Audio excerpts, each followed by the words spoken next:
Here we are, AP Biology. This is video 2.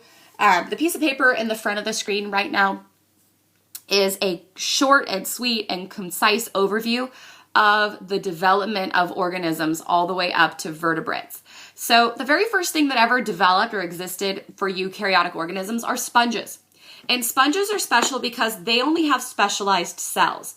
So they don't have tissues yet. They're just organisms that are made up of all these little cells. Then some of them are specialized and do just one function. If you go one step higher than that, what you end up with is jellyfish. Jellyfish are organisms that only have tissues. So they have specialized tissues. Remember, a tissue is just a group of cells that do one function. So now we've developed or we had evolution occur where we went from being a sponge, which is just a collection of cells and some of them do something specific, to being a jellyfish, which has cells that are organized into tissue layers. To go one step higher than that, then you get a planarian, which is our flatworm, and they have the first nervous system ever developed evolutionarily. And that's really important because now we're taking those tissues, and then some of them, their function is to act as our nervous system or to be the control mechanism for all the other tissues. Then what happens is we started to develop those nematodes. We get that body cavity that happens, that pseudocolome that we talked about.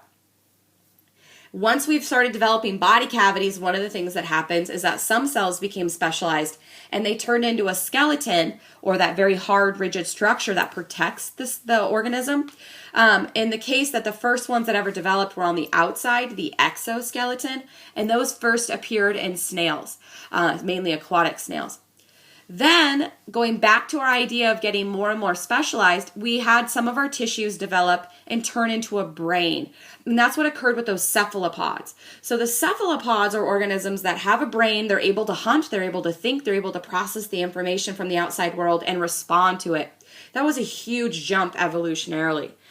Once we've done that, we can kind of make the leap into arthropods. So what arthropods are things like things like lobsters and crabs. What they have is they have an exoskeleton. They have a brain. They have body cavities. They have a nervous system. So they have everything from the organisms ahead of it, but they themselves now have segmented bodies. So they have a part of their body that's the head. They have a part of their body that's the stomach. They have a part of their body that's for the legs. And then that kind of naturally led to the progression of insects.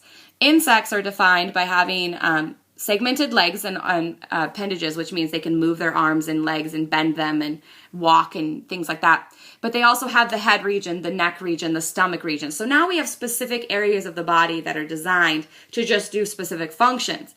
This, again, is getting more and more specific and complex. The last thing that we're going to find out or talk about is the vertebrates. So those are organisms with a backbone. I'm going to do a separate video on the evolution of vertebrates. I just want to get there and show you guys this kind of basic overview. So, whoops. I'm going to fly through the invertebrates real fast. So again, here's a picture of our sponges. They're the earliest evolutionary animal. They're just collections of cells, and some of those cells have specific functions. Then here's an example. If you look at a sponge, you can actually see how do they get their food. Well, it simply filters through the cells that are in contact with the water. This is why sponges have to be in water. The only way they can get access to things is whatever it bumps into them, okay? So they're completely passive in their environment. Then we have sponges that and also their body plan, they're radially symmetrical. So remember, if you cut them like a slice of pie, all of it would look the same. Here we are, we're moving up another set. Then we're at the cnidarians, and these are the guys that have the true tissues, okay? So these are things like polyps or jellyfish, some of those really cool medusa that you guys probably have seen if you've been to any sort of aquarium. The thing about them is that they have something called the gastrovascular cavity, and they also have nematocytes, and these are really cool. These are cells that when they're touched, they'll shoot out like a thread, like a dart, wrap around it and pull it in. And so they actually can't hunt for things, but if they bump into a fish, they can sting it. And then within that sting, they have some poison and the fish is frozen in place. Then they go in and they put the fish inside of the gastrovascular cavity, which is nothing more than like a giant empty balloon with enzymes inside of it. Then we go to the next level of evolution, which is our flatworm, right? And flatworms are the first bilateral animal, which means if you cut them down the middle, they would be mirror images of each other. So here's our flatworm. Again, they don't have a true body cavity, right? They have all of their tissues connected, endoderm, mesoderm, ectoderm. But they do have something cool. They have a gastrovascular cavity just like a jellyfish, but now they've added a nervous system on top of that. The nervous system allows them to process information from the outside world. You take that one step higher up, and what do you get? You get your nematodes, and these are those worms that have that pseudocoelom. So they're starting to make like kind of a digestive cavity for organs, but it's not there yet. Now, what is special is that if we keep going, now we're getting into the development of the exoskeleton, and this is where you get things like snails and mollusks. And so if you actually were to take open a clam, you'd see that's a hard shell you have to get into before you can touch the squishy body. Whereas with all these other organisms, if you were to take the organism, it would just be the squishy body. Now, here's our gastropods. These are types of mollusks. These are the ones that have the 1 foot. These are snails and slugs. And then you have your bivalves. These are your clams and oysters and scallops. Then here's where it all kind of starts. These are the cephalopods, and cephalopods are squid and octopus. They're smart and they're hunters. So now we've gone from being a passive organism waiting for food to being something that's going out and hunting and looking for food. And that's only possible because they have a brain. So now the nervous system has specialized to give them a brain, which allows them not only to take in information, but to process it and then react to it. This is cephalization. So cephalization is the evolution of a brain, very, very important to how we have evolved. Now that they can hunt, they can have more food, more strength, more energy, more reproductive success. Continuing on, we now get our first body plan, and these are the annelids. These are your segmented worms, right? This is the stuff, the giant earthworm I found in Australia. Pretty cool. I wouldn't want it in my garden personally, though. But the thing about them is they have a real body plan, which means they have a true coelom. They have the internal organ area. The other thing that they have is they have a circulatory system. So up until this point, it was free flow on fluid. Now, all of a sudden, all the fluids are trapped inside of blood vessels, and so that's the circulatory system. Then another type of annelid is the polychaete. They're kind of creepy looking. They're the segmented worms with those weird little flickers on the side of them. There's leeches. Then let's go to the next step.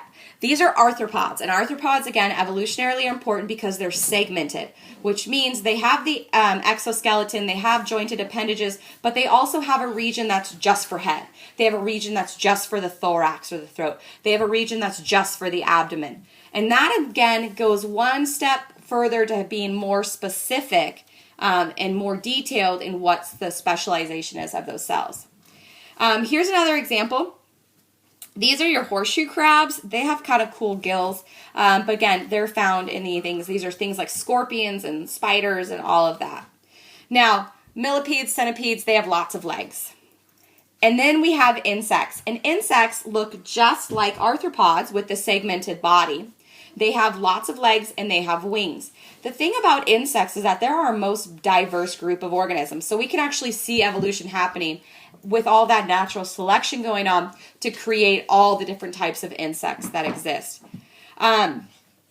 There's crustaceans, then there's all these insect types. I really don't want to get into it because the most important thing about the insects is that they undergo metamorphosis, which is that their adult form is very different from their larval form, and that's going to become an important step.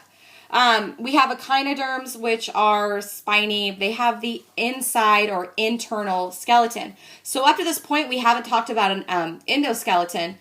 We've only referred to exoskeleton. So this is the first organism in which the skeleton moved to the inside of the animal. Then we have our chordates and our tunicates. The thing about them is that they have the pharynx, so the pharyngeal slits. Now, if you think about what is a pharynx, the pharynx is where we get our voice.